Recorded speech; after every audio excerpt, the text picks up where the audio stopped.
merci de nous rejoindre une fois encore pour être informé de la situation sécuritaire de l'Est de la République démocratique du Congo où les combats s'intensifient entre l'armée rwandaise supplétif du M23 et les patriotes Wazalendo dans la province du Nord Kivu, plus précisément dans le territoire de Masisi et Rutshuru également dans le territoire de Walikale.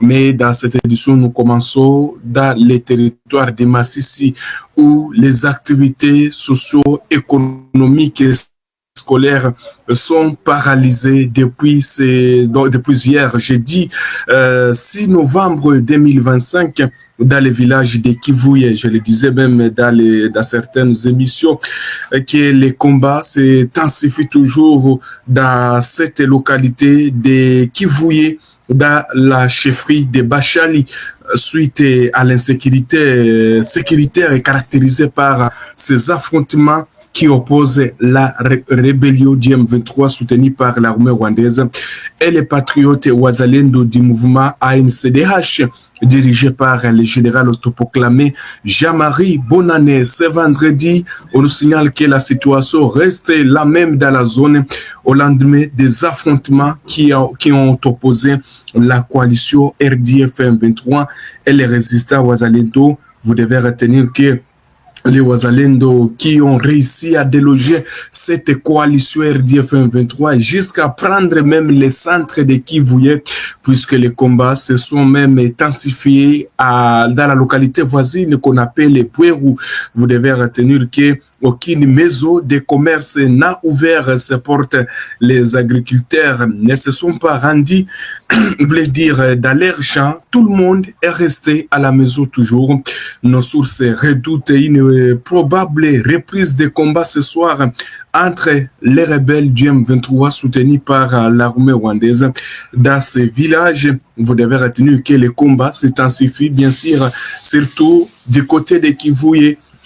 Et pour l'instant, on nous signale que ce soir, il y a toujours des tirs qui se font entendre.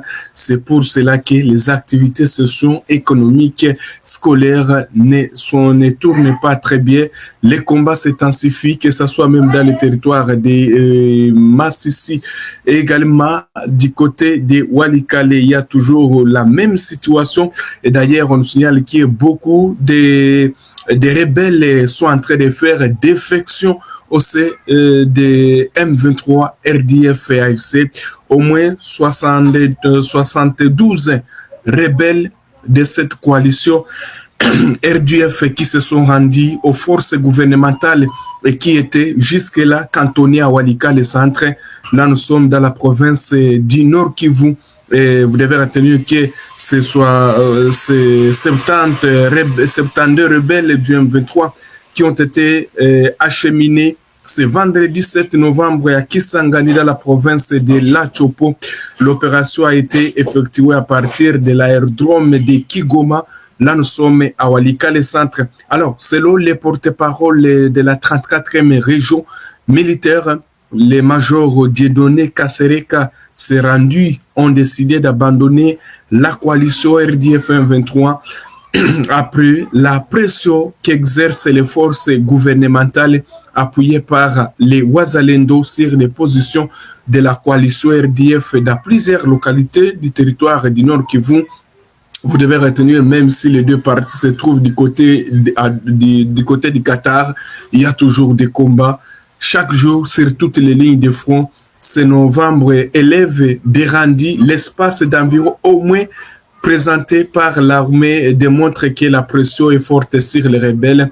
Sur les lignes de front, indique le major Dieudonné Kasereka, porte-parole de la 34e région militaire basée à Walikale. Au moins, on signale une affaire de 500 rendus, 500 rebelles qui quittent les rats et puis ils viennent au sein des forces armées de la République démocratique du Congo et les Wazalendo. Vous devez retenir que cette coalition RDF 23 ne s'est pas encore prononcée sur des cas de reddition de ces éléments dans les différentes zones de combat. Vous devez retenir qu'un calme précaire s'observe sur le terrain. C'est vendredi 7 novembre 2025 dans le territoire de Massissi. Vous voulez dire dans le territoire de Walikale, puisqu'il fait une affaire d'une semaine qu'on n'attend pas en tout cas des combats du côté de Walikale. Mais l'armée congolaise avait déjà accentué la pression sur les rebelles. Et c'est ainsi qu'il y a eu ces résultats. Il y a beaucoup de rendus, au moins 500. Je présente mes excuses, au moins 500 rebelles se sont déjà rendus au Wazalendo et des forces armées de la République démocratique du Congo depuis le début du mois de novembre. Vrai qu'il y a toujours l'avantage, une fois les forces armées de la République démocratique du Congo mettaient une grande pression sur cette coalition, elle pourra peut-être quitter même les zones qu'elle occupe pour que les forces loyalistes puissent encore récupérer. Mais sur les bras, il y a les affaires de cessez-le-feu, déplorent certains acteurs de la société civile, alors que cette coalition continue à renforcer toujours du côté de Walikale. D'ailleurs, il y a la société civile qui a alerté ce vendredi 7 novembre 2025 que les rebelles seraient en train de se renforcer du côté de Boulé-Oussa. Alors, dans le territoire de Rutshuru, il y a aussi des combats qui s'intensifient entre les rebelles du M23 soutenus par l'armée rwandaise et les Wazalendo. Et comme je l'ai toujours dit, les premières victimes sont les civils. Au moins 4 personnes ont perdu la vie et 7 autres blessés lors d'incursions successives d'hommes armés au cours des 2 dernières nuits dans les agglomérations de Katiru, situées dans la chefferie de Bwito, au territoire de Rutshuru, rapporte des sources locales ce vendredi 7 novembre 2025. Selon les sources de notabilité locale, des hommes armés non identifiés ont attaqué les unités de cette coalition RDF 23 qui occupe la zone. Lors de l'incursion de la nuit d'hier jeudi à ce vendredi, un civil a été blessé par balle à la tête. La nuit précédente, donc de mercredi à jeudi, 5 personnes ont perdu la vie, dont 4 civils et 6 autres blessés. Un combattant des rebelles du M23 aurait aussi également perdu la vie. Plusieurs blessés ont été admis au centre de santé de référence de Katiru. Vous devez retenir que les affrontements qui opposent la coalition Wazalendo de CMC Bar Nyatura continuent toujours à faire mal aux rebelles du M23 dans les territoires de Rutshuru. Alors, on reste toujours dans les Rutshuru pour parler de Katiru qui est au cœur des combats qui opposent depuis plusieurs mois les rebelles de l'AFC M23 soutenus par l'armée rwandaise Wazalendo du collectif de mouvement pour le changement CMC Nyatura. Ces affrontements ont provoqué les déplacements massifs des populations vers Mweso et Goma. Les habitants restent sur place et vivent dans une précarité extrême, exposés quotidiennement aux violences armées et aux faits croisés des belligérants. Vous devez retenir que les 2 parties se trouvent du côté des Doha, mais beaucoup de questions se posent par certains observateurs. Est-ce que peut-on attendre une solution à Doha au niveau du Qatar, ou il faudrait faire la guerre pour récupérer toutes les localités perdues?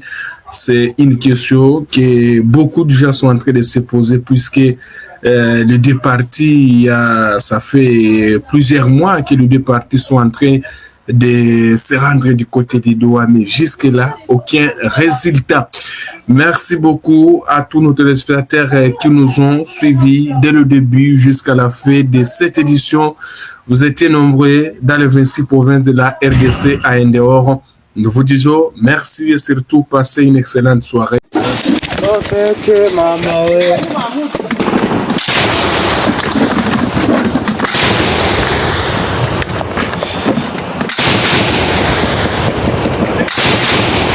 Hata kufilme mzuri wewe.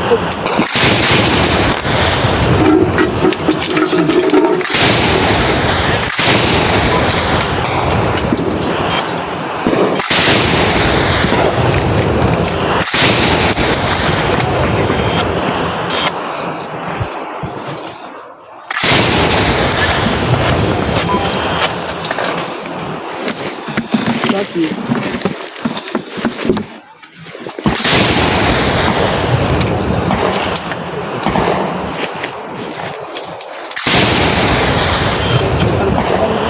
Anapiga bomba. Anapiga bomba. Igual. Claro, coño.